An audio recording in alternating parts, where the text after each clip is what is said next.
name is Charlie Banks, and I'm a 16-year-old kid who started the Young Minds podcast to spread the word of God. And it is my goal that through this podcast, you learn, you laugh, you cry, whatever it may be. I just hope that you enjoy it and maybe grow in your relationship with Christ. But always remember that this thing that the Lord is starting is way bigger than any of us. So let's get after it.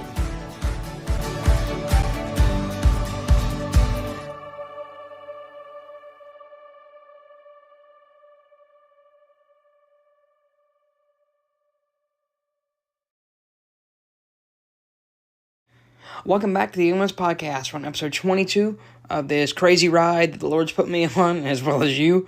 And I just want to say, what do you think of the new intro and outro? Thank you for Noah Blunt, which I've actually interviewed him. If you haven't checked the interview out, please go do so. It was a great conversation. He allowed me to access his audio library that he uses for church, and I was able to pull an audio segment from the thousands of different beats and things like that are a part of this website. And funny enough, I was looking for something, but I just couldn't decide on something. But then I knew that he had used a certain thing for this year's Bible conference, which I will get into in a bit. I knew that he did something for that, right? And so I was like, what can I use? And then I tried to find something similar, but then I just ended up landing on that specific sound or whatever, or that beat, whatever you want to call it. And so if you're from Northside and listening, you probably recognize the music for the intro because you've heard it before at Northside. But to start off, the three things we're going to hit on today are D Now at Northside, what that is, I'll explain later. And then we're going to hit the Bible conference, as well as my kind of thoughts of Jesus Revolution, and just kind of the things that has been going on, just kind of catch up a little bit. So we're going to jump straight into it. I don't know how long this episode's going to be, but we'll see. But first we're going to talk about the 2023 D Now at my church. Now, for those who don't know what D Now is, and if you haven't seen the episode with Noah where he explains it, it's where you and your age group from the church get together at a host home. I'll explain what that is later as well.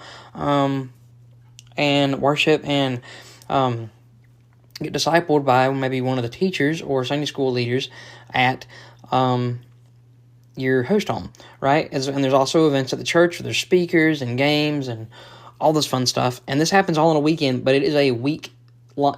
It feels, with how much is in the schedule, it feels like a week-long schedule, but it's packed in a weekend. It's only 3 days, right? So Friday, how it went is, cause my mom, just for my experience, was my host home. So that was kind of funny, because at first we were thinking we were going to have 11 kids in our house, right? And we were like, oh my gosh, because these are all guys, because it's 11 grade guys, the group that she got. And it just was so crazy. We thought it was going to be 11, but it turned out to only be 6. And what the host homes were supposed to do is, it was just a place for us to stay. I mean, because most of the stuff was going on at the church, besides maybe some of the small group things at the host home. We'd go over the lessons from what was being said that day or that night, whatever. But, besides breakfast one morning, whatever, the host homes didn't have to do much. Besides maybe providing snacks and things like that. But, that was a really interesting experience to have 6 people. I mean, I knew some of them, not all of them, in my house. In the 6, including myself, so there was 5. Including my parents and 2 youth leaders, Mr. Brandon and Noah Jenkins. And that was really, really fun, but also kind of nerve-wracking at the same time, because you're letting people you don't really know in your house, and you just got to trust that they're good people, just like the rest of the churches, It was, I won't lie, it was, but it all worked out good, and it was really, really funny, and just fun. I said funny, but it was really, really fun, and there were some funny moments. We had this dartboard from my one of my birthday parties that I did when I was 16, and it was an electric dartboard. My youth leader, Mr. Brandon, loved that dartboard and was playing against the kids, and it was so funny. It's like they were getting so competitive about it, and it it was just such an awesome experience. And then Saturday is when we had the big, I guess you could say, game that they did. And let me tell you, it was like a scavenger hunt type deal, and you had to go from room to room inside the church. And this church is huge. I've said it before. So you really have to know your way around. And, what it was, you had to get the most gold coins, and over one, I don't remember exactly what they got. But, I think it was maybe medals or something. But it was just, it was crazy. Because, you had certain groups that had to wait out, like, you had to do an activity, and the certain group, if they were on that spot, because you couldn't skip, because it was a scavenger hunt. You had to go in order. And, some were sitting outside the doors, and then you would get bum rushed if you tried to get outside.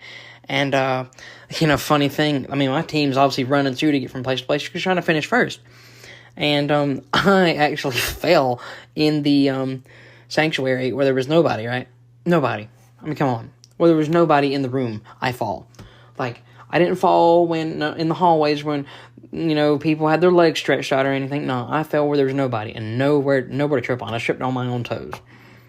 And it left a nasty carpet burn on my arm, which thankfully it's pretty much gone now, but, it wasn't pretty for a bit. And then Sunday was honestly probably my favorite part of the entire weekend, partly due to the fact that, the youth, which was about, maybe 120 to 150 kids up on a stage, and we filled it. I was up there, and we got to sing in front of for both services, and that was just so fun, just to go up there and sing and worship the Lord, and with both services. And to sit behind Pastor Robbie, and to see him speak from behind, was a pleasure. But now we're going to go into the Bible conference, which let me tell you,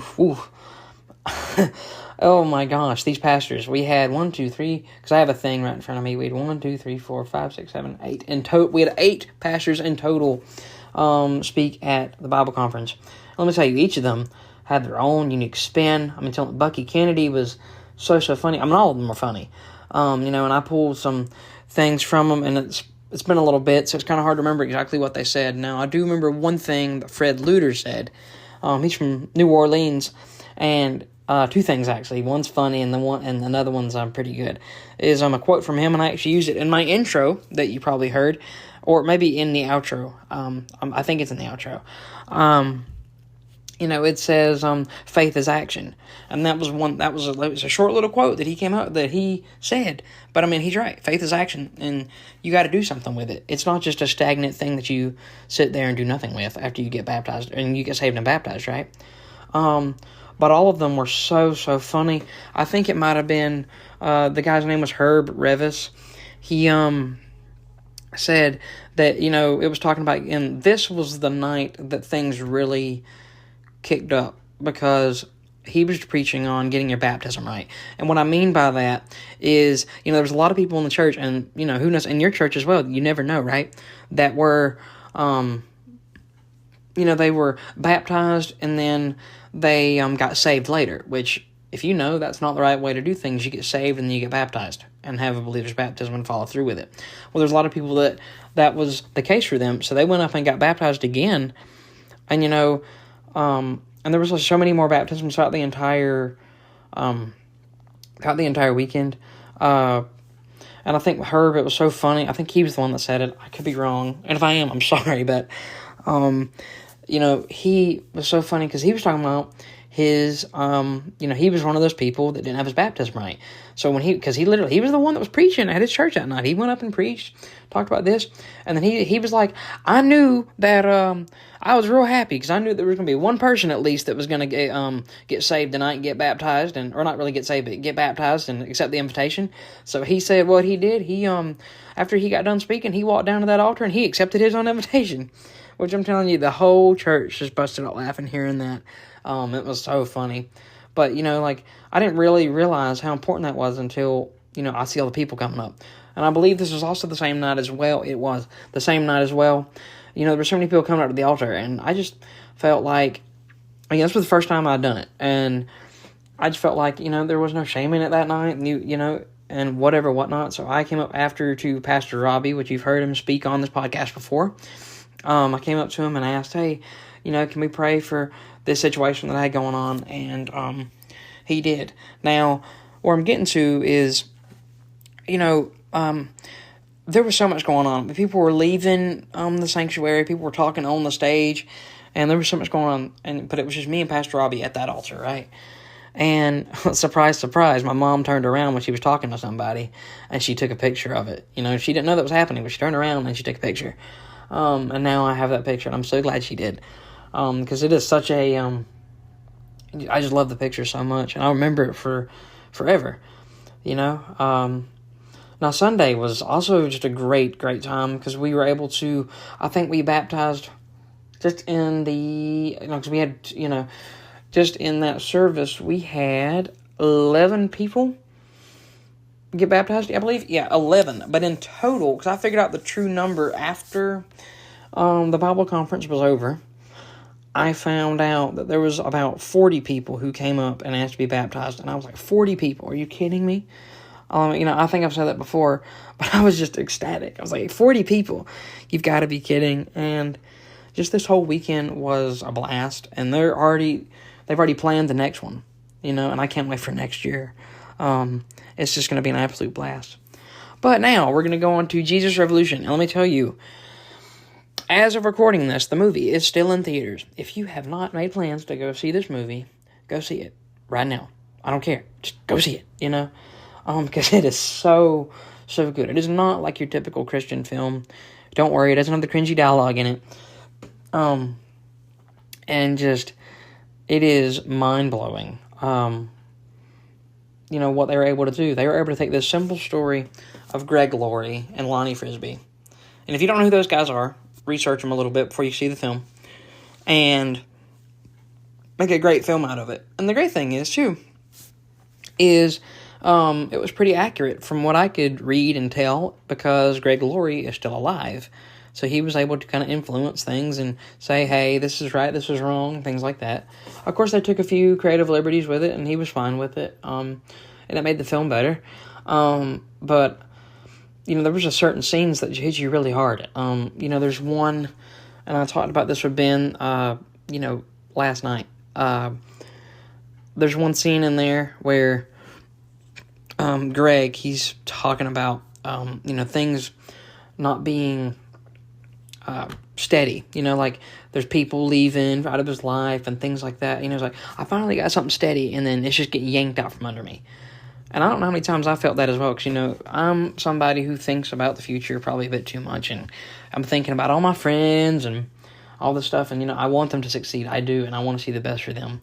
But also at the same time, on the other side of the spectrum, I'm like, oh, they're going to leave, they're going to grow up, and I'm going to grow up as well, and, who knows what's going to happen. I pray that we stick together, but we don't know what's going to happen, and it's scary, worrisome, and, but that's life for you, right, but, it's just one thing that I've thought about probably for, I don't know, a little while now, but for the rest of the film, though, the baptisms, they were so good, especially, the main characters, and, and also, too, they did not portray Lonnie as which I like. They didn't portray him as, just this all good guy, He had his good moments, but he also had his bad ones, because he's a human, and they showed that. And I'm so glad they did, because going into this film to see it the first time, because I saw it twice, is, I didn't know much about him. I researched maybe a little bit, just enough to kind of get an idea. But other than that, I couldn't really tell. And so, it was just nice to see that. And also, just some of the things about the church and everything like that was really, really good to hear and see. But it was just an all-around great movie, great message. And, it's something so good, and it does not hold back in what it's trying to tell. Which I'm so glad it doesn't, and it shouldn't. It shouldn't hold back. And like I said, it's not your typical Christian film, and everybody should go see it. 'Cause you never know what impact this is, and it's already had a great impact. I mean, it blew up at the box office, and blew everyone away with how good it's doing. I think it's maybe like $40 million at the moment that I'm recording this, which is crazy. And I know it's went international too. So it's just been an amazing time. And speaking of amazing times, just to wrap things up here, I've got some really fun interviews planned that are coming up soon. So watch out for those, and just I'll see you in the next one. And with that, another episode of the Young Minds Podcast comes to a close. Always remember, you are never alone, and faith is action. So let's get out there.